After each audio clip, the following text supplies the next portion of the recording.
from the booth to we're clear, so we'll return to base. We're done. Alright, that was 33 and 35 over there with you all as well? Yeah, we're all together, sir. Yes, sir. Yes. Let's go.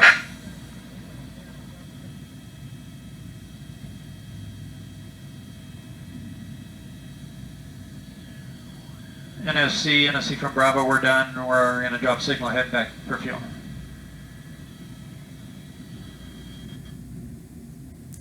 Take it over 1234, please.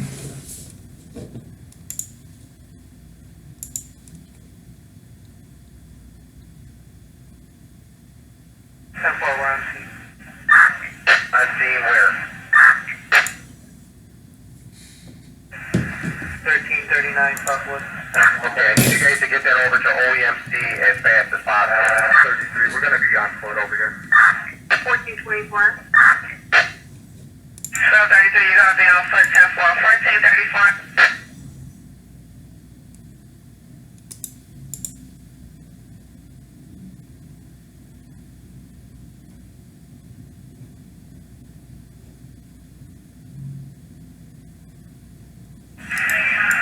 Lieutenant Campbell, at the pawn shop, we got looters.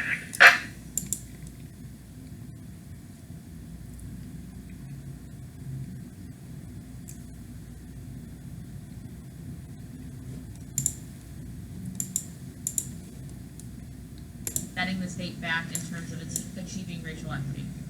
I think I'd feel in there. Rich Grumbles just fell over the Illinois flag. Look, there was a very strong reaction to the death of Laquan McDonald, let's be clear. I was worried that our city would be up for grabs because it was coming on the heels of Eric Garner and Ferguson and other incidents across the country. We've had this accumulation without seeing progress. And again, I have to credit the state's Karen, attorney, as you mentioned, the there was casualness with which this individual killed George Floyd with his hand in his pocket, knowing he was a lunatic without a care in the world, seemingly.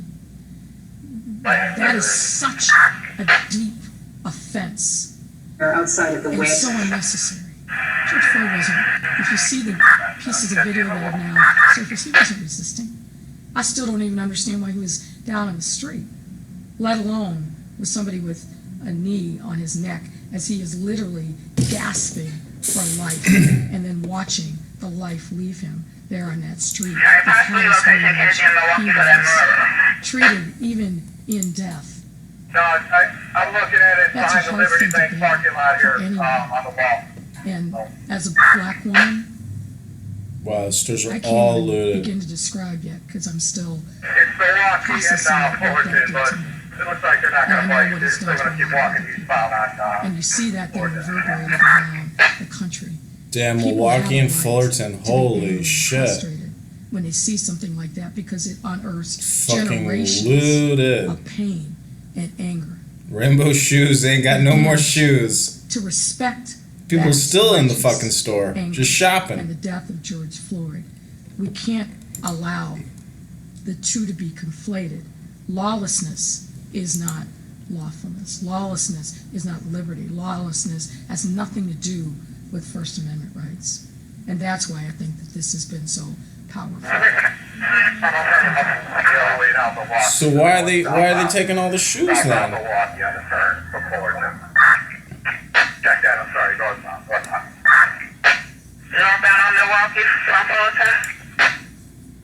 I'm here today with Lieutenant Governor Juliana Stratton, Chicago Mayor Lori Lightfoot, Cook County State's Attorney Kim Fox, and Illinois National Guard Adjutant General Richard Neely.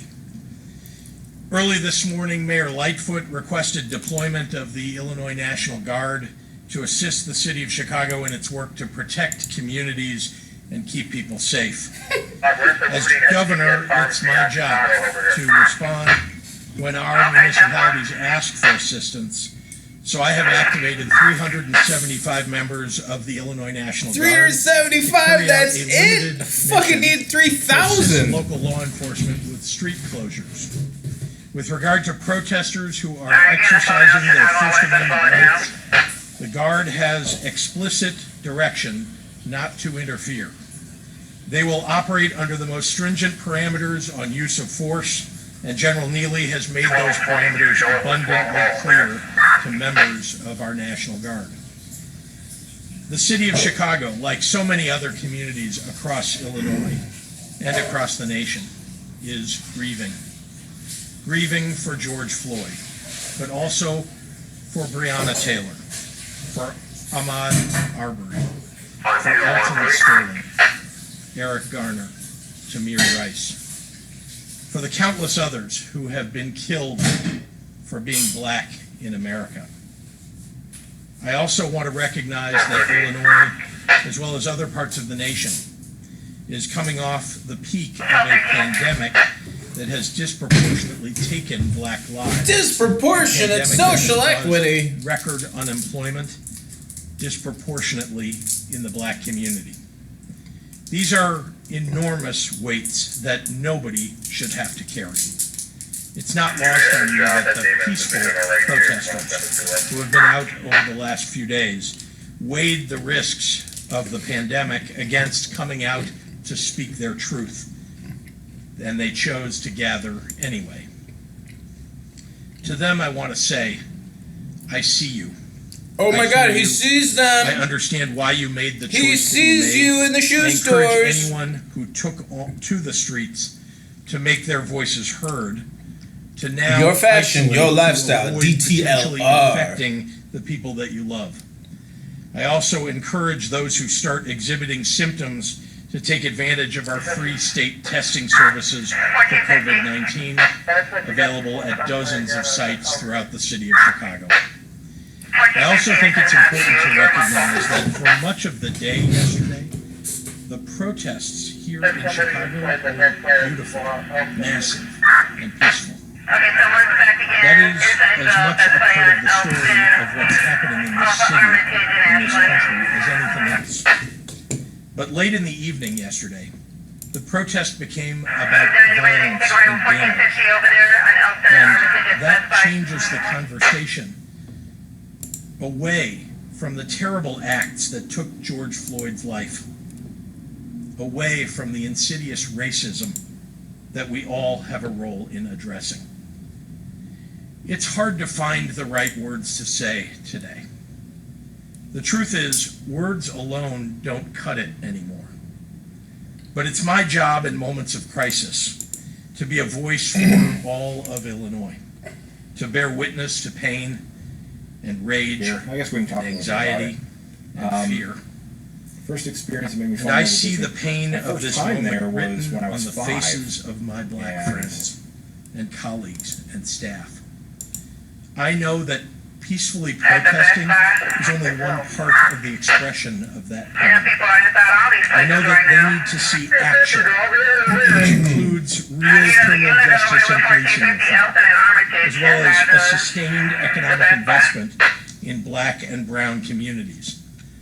I know that they need to see complete and full justice for George Floyd and his family, something we have not seen yet. Yeah, we're going to the best way. I know that one of my most sacred obligations as your governor is to take actions that build trust. And that takes time. I also have an obligation to this state and to the city of Chicago to keep people safe. Even as we are dealing with this destructive pandemic, we have never curtailed people's right to peacefully express themselves. But the virus is still out there. Uh-oh.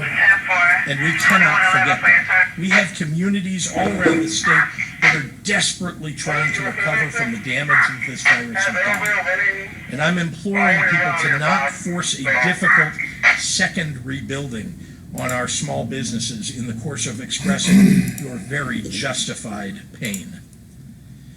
I know things are broken. It doesn't make us weaker to acknowledge that. I know people suffer. Our doesn't diminish us. Despair